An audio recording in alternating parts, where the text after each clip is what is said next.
Bill James Pratt here with Ride, Oklahoma. I'm here with my good friend Bill Dragoo. Bill, how's it going? Good. Any day's a good day. You can be in the shop when it's raining outside. That's right. So we're here to work on Bill's vintage, beautiful BMW motorcycle. We're going to add straps to help hold these bags on. And so, Bill, tell us about this bike. How'd you come about this bike, and where'd it come from? It's a 1973 R75/5. Found it on Marketplace on Facebook, and it was just up the road about 10 miles. Is that right? And I've always enjoyed what they call the toaster tank bikes.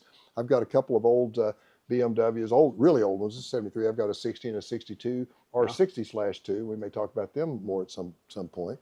But no, I like the flash. I like the chrome. I like the Art Deco look of this bike. Yeah. And you know, it needed a few things when I bought it. It needed some exhaust, and it needed the panniers. A few things like that. But the seat. But, you just scrounge that stuff up and find it and put it back together, make it a little better. I'm not trying to make a concourse bike, but just getting her done. So what'd you call me for?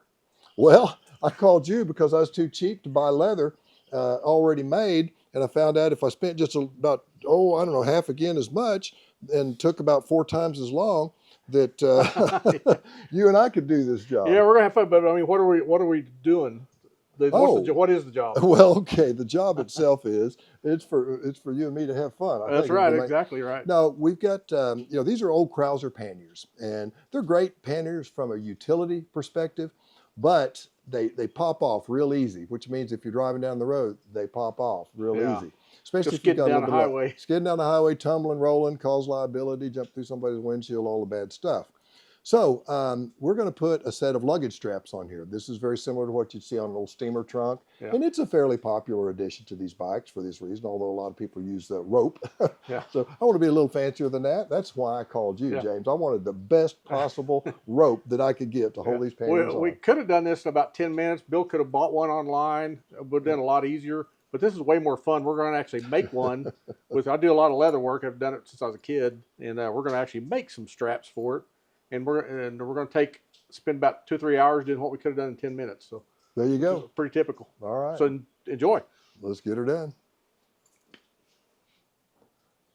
Okay, so what we're going to do is attach this buckle. We're going to run this strap through and leave enough length here that we can stitch it above and below a leather keeper that we'll also make. Well, this will go through like this, and then this will come through the buckle, and it will continue through the keeper that we fabricate, and then we'll leave enough tail on it just to get some purchase. It doesn't need a lot of room for expansion because I probably won't be storing a lot of things under here. That's a good place to lose them. I think pretty much everything that goes on here will go inside the pannier. So our next step is going to be installing this buckle with this folded back piece, and then making and installing the keeper, which will be in between our stitchings. All right? So what we're going to do now, we want to burnish the edges of this leather so it's nice and smooth, and also helps make it weatherproof to keep the moisture out. So we're going to take some beeswax. I usually run along the edge of the leather, and we'll do it on the other one too. It's like this. Then Bill's he's got the lathe here. We're just going to put it in here and burnish this edge. You ready? Yeah. All right.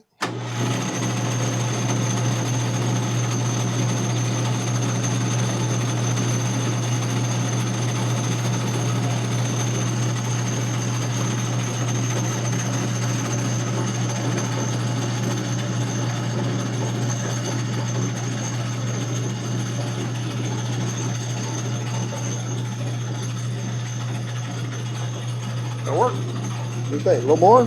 No, it's good. That's good? All right, so what we're going to do is we don't want to have just a rough connection like that. So we're going to smooth these over so we can overlap them.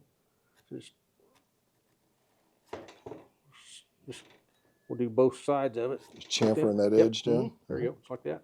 We'll do the other one here in a minute once we figure our length. Cool. Okay, so we have cut a slot for the tang, or whatever we call it, of this this little buckle, and now we've got our extension that folds over here. We're going to glue this initially, and then we'll come back and stitch it, putting our little keeper piece in place. So see how far down I need to go with the glue. And get some glue on there.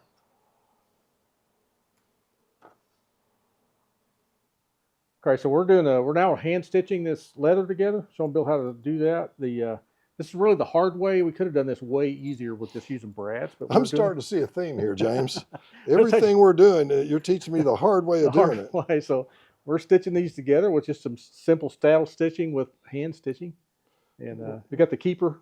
You can see the keeper here and the buckle. And then we'll just loop it around the bike and then slide it in. Real simple. Simple. Just takes a long time.